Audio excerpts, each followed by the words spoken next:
They tried singing, they tried rallies, and now they're trying racism. The latest unhinged Democrat media attack on DOGE has them questioning the citizenship of America's most prominent African American. Which country is he loyalty to? South Africa? Canada?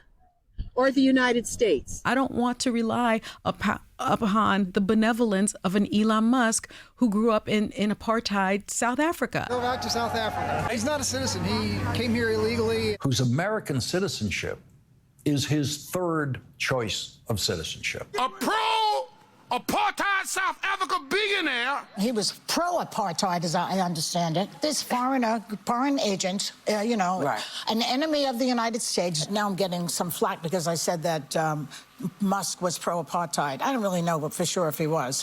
Sue the heck out of her. So they can whine all they want about DOGE, but Musk is multiplying. President Trump signing an EO directing all federal agencies to have a representative of DOGE to oversee all spending. And 47 is once again offering his seal of approval.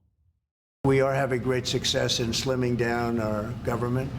It's been really very successful, and some took payouts and buyouts, and others took other things, and some people we're finding out don't even exist. We're finding that we have a lot of people that don't exist that people thought that did.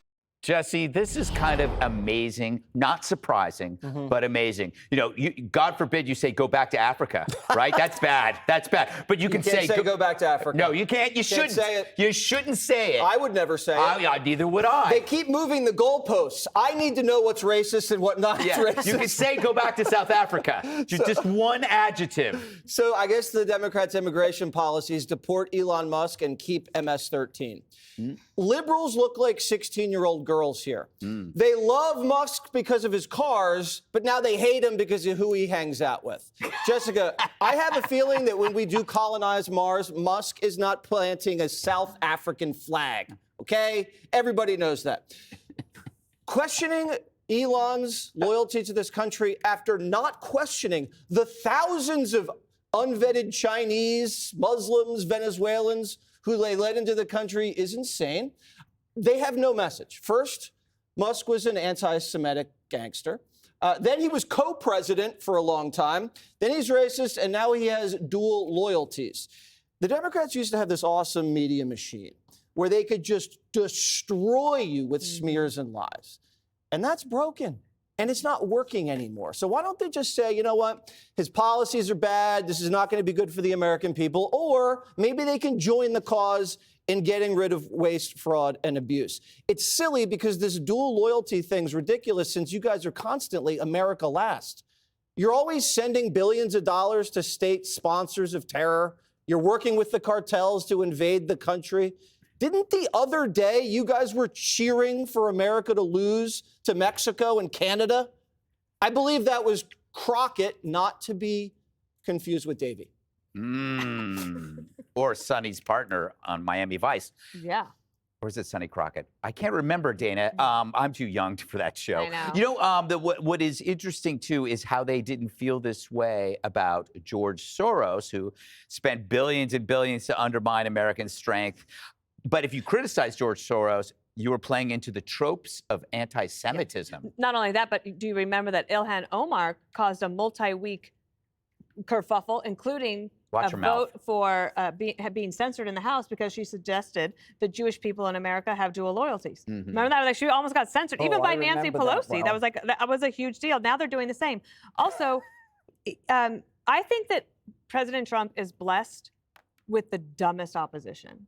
Right? They cannot figure out get their footing, and part of it is what Jesse said, is that their media operation has collapsed. But the other thing is, Elon Musk was bullied terribly. He was abused terribly. And he was able to get himself out of that. And guess what? This is the other thing that kills me. He could live anywhere in the world, and he chose us. He chose America, and this is where he has his companies. This is where the innovation is coming from. And he single-handedly is going to solve rural broadband. Because for years, going back for years, going to figure out how are we going to connect rural America to the internet. And the Biden administration had all this money pledged for it, spend a bunch, never even dropped a cable. Now Starlink is going to be able to solve that problem for a much less price. So I think that Trump has terrible opposition. I do feel what Jesse said. Argue with him on the merits, but if you look at what he has accomplished and overcome in his life, any of them would be proud of that person if his name wasn't Elon Musk. Yeah. Rural broadband. Yeah, it's a big issue. Is that like the Dixie Chicks?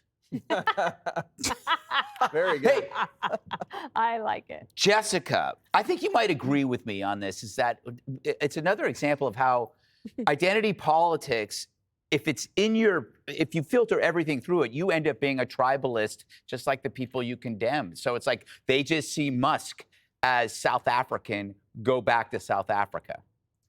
I'm not even sure they really do, because this would have come up a lot earlier. I feel like it's a moment of grasping at straws to fill the TV time, and it would be much easier to stick to the merits of the criticisms. I think these are exactly the kinds of immigrants that we can all agree that we want to have here to come and build companies, et cetera. But you can draw the line at having an unelected billionaire spent, $290 million on the election, playing a pretty significant role in the government. And you look at what DOGE has done. A lot of it is the smoke and mirrors that he says that he's cutting, that he's not actually. But there are thousands of Americans who have lost their jobs, some of them by mistake, that he then has to run and try to give them their jobs back. You can talk about the support that he's yanking from veterans, everything from staffing at VAs, crisis hotlines. You can talk about people who protect our parks. You can talk about people who run these clinical trials. I mean, we are going to be kneecapped in terms of medical innovation.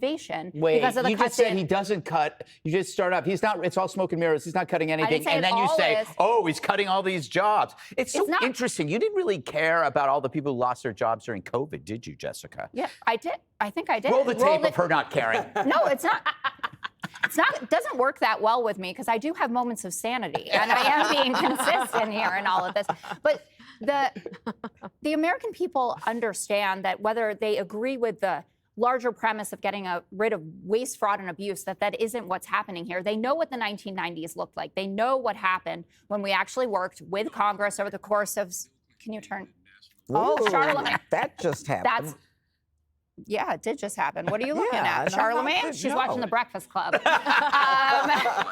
Anyway, the 1990s is how you do it, not what Elon Musk is doing. Well, what's interesting is that, Judge, you hear from so many people who don't know how businesses work that you have to make big cuts, and this happens in every company. Well, why didn't they say anything about the 400,000 people who lost their jobs when Bill Clinton was president? Yeah. Why didn't they complain? Yeah, that was in the 90s. And why? But they actually went through agency by agency and made. They did it better. I'm sorry, my turn.